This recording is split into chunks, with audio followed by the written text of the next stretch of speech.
എല്ലാവർക്കും നമസ്കാരം. ഞാൻ ശില്പ.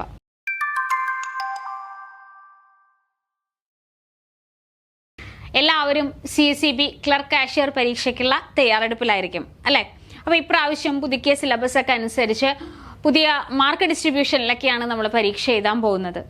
അതുകൊണ്ട് തന്നെ മുഴുവൻ സിലബസ് വരാത്തത് കൊണ്ട് എല്ലാവർക്കും കുറച്ച് കൺഫ്യൂഷനൊക്കെ ഉണ്ട്, എന്തൊക്കെ പഠിക്കണം, ഏതൊക്കെയാണ് എന്നുള്ള കാര്യത്തിൽ അല്ലേ?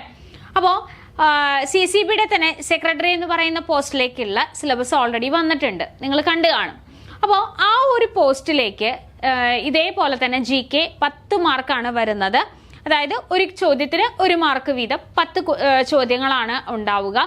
അത് ക്ലർക്ക് കാഷ്യർക്കും അതുപോലെ തന്നെയാണ്. ഇപ്പോൾ പുതുക്കിയ പാറ്റേൺ അനുസരിച്ചിട്ട് 10 ചോദ്യങ്ങൾക്ക് 10 മാർക്ക്, നെഗറ്റീവ് മാർക്ക് ഇല്ല. അപ്പോൾ ആ ഒരു സെക്രട്ടറി എന്ന് പറയുന്ന പോസ്റ്റിലേക്ക് വന്ന സിലബസ് നമുക്കൊന്ന് നോക്കാം. അപ്പോൾ നമ്മളിപ്പോൾ പ്രതീക്ഷിക്കുന്നത് ഏകദേശം ഇതേ ഒരു പാറ്റേണിൽ തന്നെയായിരിക്കും ക്ലർക്ക് കാഷ്യർ ആ ഒരു പോസ്റ്റിലേക്ക് വരുന്ന GKയുടെ സിലബസും എന്നുള്ളത് നമുക്ക് നോക്കാം. അപ്പോൾ ഇതിനു മുൻപ് നമ്മൾ ഈ ഒരു ചാനലിൽ തന്നെ പല പ്രാവശ്യം പലതരം വീഡിയോസും നമ്മൾ GKയുമായിട്ട് ബന്ധപ്പെട്ട് ചെയ്തിട്ടുണ്ട് അല്ലേ? നമ്മൾ ഇതിനു മുൻപ് കൃത്യമായിട്ടുള്ള സിലബസ് ഇല്ലാത്ത സമയത്തും നമ്മൾ പ്രീവിയസ് ക്വസ്റ്റ്യൻ പേപ്പറുകളെ അടിസ്ഥാനപ്പെടുത്തി ഏകദേശം ഈ ഭാഗങ്ങളൊക്കെയാണ് പഠിക്കേണ്ടേ എന്ന് നമ്മൾ പറഞ്ഞിട്ടുണ്ട്. അതുപോലെയൊക്കെ തന്നെയാണ് മുൻകാലങ്ങളിൽ പരീക്ഷയ്ക്ക് ചോദ്യങ്ങൾ വന്നിരിക്കുന്നത്. അപ്പോൾ ഇപ്രാവശ്യം എന്തായാലും കൃത്യമായിട്ടുള്ള ഒരു സിലബസ് വരും. അപ്പോൾ അതിനു മുൻപ് നമുക്ക് ഈ ഒരു സെക്രട്ടറി പരീക്ഷയ്ക്ക് വന്ന സിലബസിനെ അടിസ്ഥാനപ്പെടുത്തി ഏകദേശം നമ്മുടെ സിലബസ് എന്തായിരിക്കും എന്ന് നമുക്കൊന്ന് നോക്കാം. ഓക്കെ, അപ്പോൾ സെക്രട്ടറി പരീക്ഷയ്ക്ക് വന്ന GKയുടെ 10 മാർക്കിലുള്ള ചോദ്യങ്ങളാണ് ഇപ്പോൾ ഇവിടെ നമുക്കൊന്ന് നോക്കാം. United nation history of freedom struggle in India.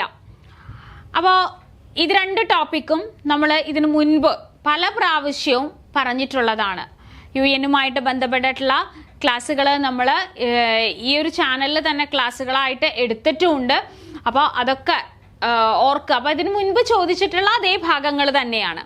Then history of Travancore, അതവിടെ പ്രത്യേകം എടുത്തു പറഞ്ഞിട്ടുണ്ട് എന്നതാണ് ഒരു പ്രത്യേകത. കാരണം നമ്മൾ അവിടെ എന്താണ് സോഷ്യൽ റീഫോം മൂവ്മെന്റ്സും ഹിസ്റ്ററി ഓഫ് കേരള അങ്ങനെയൊക്കെ പഠിക്കുമ്പോൾ ട്രാവൻകൂർ നമ്മൾ ഓട്ടോമാറ്റിക്കലി പഠിച്ചു പോകുന്നതാണ്.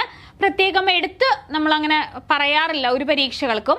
അപ്പോൾ ഇവിടെ പക്ഷെ പ്രത്യേകം എടുത്ത് പറഞ്ഞിട്ടുണ്ട്, പക്ഷെ നമ്മളിത് പഠിക്കാത്തൊരു ടോപ്പിക് അല്ല. Then social reform movement, political history, Indian constitution, കണ്ടോ? ഇതൊക്കെ നമ്മൾ സ്ഥിരമായി പറയുന്ന കാര്യങ്ങളാണ്. Indian 5-year plans, economic reforms, അത് കുറച്ച് നമ്മൾ അങ്ങനെ അങ്ങോട്ട് പഠിച്ചിട്ടുണ്ടാവില്ല അല്ലേ? 5-year പ്ലാന്റെ ആ ഒരു പ്രത്യേകത എന്താണെന്നോ അല്ലെങ്കിൽ എന്തെങ്കിലും ആ ഒരു 5-year പ്ലാനുമായിട്ട് ബന്ധപ്പെട്ട് എന്തെങ്കിലും ഇമ്പോർട്ടൻ്റ് ആയിട്ടുള്ള കാര്യങ്ങൾ അങ്ങനെ നമ്മൾ നോക്കി പോവാറുണ്ടെങ്കിലും ഇതെങ്ങനെ ഒരു ടോപ്പിക്കായിട്ട് നമ്മൾ ചിലപ്പോൾ നോക്കിയിട്ടുണ്ടാവില്ല. അപ്പോൾ ഇപ്രാവശ്യം വേണമെങ്കിൽ നമുക്ക് എക്കണോമിക് റീഫോംസും കൂടി ഒന്ന് നോക്കാം. ദെൻ റീഓർഗനൈസേഷൻ ഓഫ് സ്റ്റേറ്റ്, അത് നമ്മൾ ഓൾറെഡി ഹിസ്റ്ററി പഠിക്കുമ്പോൾ എന്താണ് ഹിസ്റ്ററി നമ്മൾ എവിടെ അവസാനിപ്പിക്കുക? സ്വാതന്ത്ര്യം കിട്ടിയോടുകൂടി നമ്മൾ പഠനം അവസാനിപ്പിക്കില്ല അല്ലേ? ഹിസ്റ്ററി ഇന്ത്യൻ ഹിസ്റ്ററി ആയാലും നമ്മൾ റീഓർഗനൈസേഷൻ അല്ലെങ്കിൽ എന്താണ് സംസ്ഥാനങ്ങൾ ഭാഷാടിസ്ഥാനത്തിൽ വിഭജിക്കപ്പെട്ടത് വരെയുള്ള കാര്യങ്ങൾ നമ്മൾ സാധാരണയായിട്ട് പഠിക്കാറുണ്ട്. അപ്പോൾ അത് കുഴപ്പമില്ല. ദെൻ പുതിയതായിട്ട് വന്ന ഇതുവരെ നമ്മൾ ക്ലർക്ക് കാഷ്യർക്കോ അല്ലെങ്കിൽ മറ്റ് CSEB പരീക്ഷകൾക്കോ GK പോർഷനിൽ വരാത്ത അല്ലെങ്കിൽ നമ്മൾ അങ്ങനെ ശ്രദ്ധിക്കപ്പെടാത്ത ഒരു ഭാഗമാണ് ഇനി ഈ 9ാമതായിട്ട് കൊടുത്തിരിക്കുന്നത് ഗവേണൻസ് ആൻഡ് ഗവേണൻസ് സിസ്റ്റം. അത് നമ്മൾ ആദ്യമായിട്ടൊന്ന് നോക്കേണ്ടതാണ്, ഇന്ത്യയുടെയും കേരളയുടെയും governance system. Then Indian state and their characteristic, അത് നമ്മൾ സ്ഥിരമായിട്ട് പഠിക്കാറുണ്ട്. ഓഷ്യൻ, കോണ്ടിനെന്റ്, ഗ്ലോബൽ വാർമിംഗ് അല്ലേ? ഇവിടെ ഗ്ലോബൽ വാർമിംഗ് എന്നുള്ള ടോപ്പിക്കിനേക്കാളും നമ്മൾ എങ്ങനെയാണ് ഇതിനു മുൻപ് ക്ലർക്ക് കാഷ്യർ പരീക്ഷകൾക്കൊക്കെ പഠിച്ചു പോയത്? നമ്മൾ എൻവയോൺമെന്റ് പ്രൊട്ടക്ഷനുമായിട്ട് ബന്ധപ്പെട്ടിട്ടുള്ള കുറച്ച് ട്രീറ്റുകൾ ഉണ്ടാകാം, അല്ലെങ്കിൽ കുറെ ഉടമ്പടികൾ അല്ലെ? അപ്പൊ അങ്ങനെ എന്തെങ്കിലുമൊക്കെ ഉണ്ടെങ്കിൽ അതൊക്കെയാണ് ക്യോട്ടോ പ്രോട്ടോകോൾ. എൻവയോൺമെന്റ് പ്രൊട്ടക്ഷനുമായിട്ട് ബന്ധപ്പെട്ടിട്ടുള്ള ട്രീറ്റുകൾ അതൊക്കെയാണ് നമ്മൾ കൂടുതലായിട്ടും നോക്കി പോവാറുള്ളത്. അതായത് ക്യോട്ടോ പ്രോട്ടോകോൾ പോലെയുള്ള ട്രീറ്റുകളൊക്കെയാണ് നമ്മൾ നോക്കി പോവാറുള്ളത്.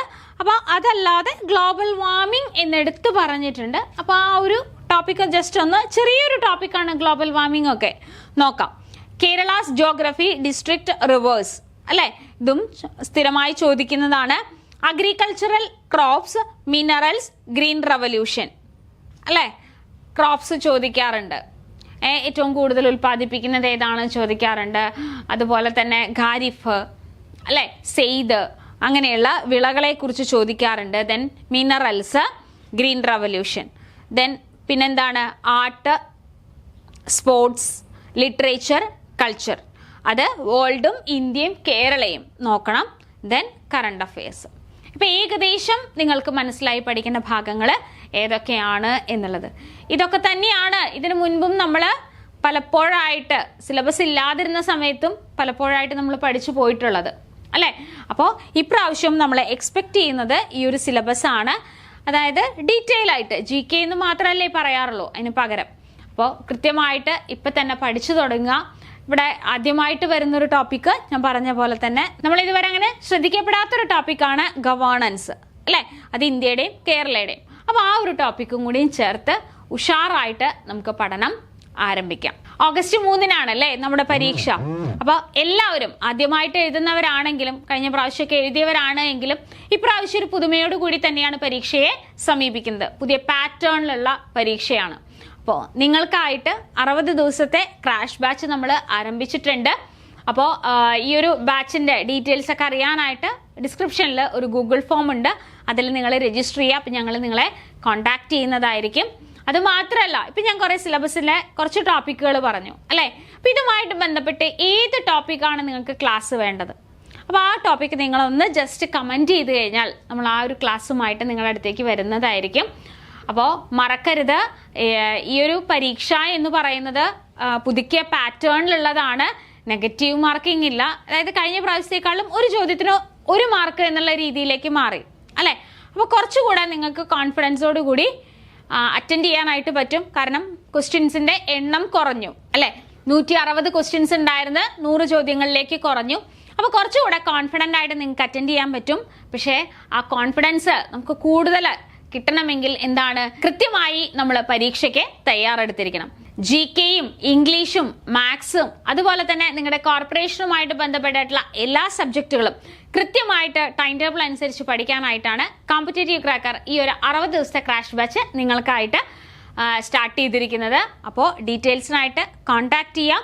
മാത്രമല്ല, പഠിച്ചു തുടങ്ങുക. അതായത് നല്ലൊരു അവസരമാണ് മുന്നിൽ വന്ന് നിൽക്കുന്നത്. അപ്പോൾ കൃത്യമായിട്ട് പഠിക്കുക. കോമ്പറ്റേറ്റീവ് ക്രാക്കർ നിങ്ങളോടൊപ്പം തന്നെയുണ്ട്. ഈ ഒരു ചാനൽ ആദ്യമായിട്ടാണ് കാണുന്നത് എങ്കിൽ സബ്സ്ക്രൈബ് ചെയ്യുക, കൂട്ടുകാർക്ക് ഷെയർ ചെയ്യുക. അടുത്തൊരു വീഡിയോയിൽ കാണാം. താങ്ക്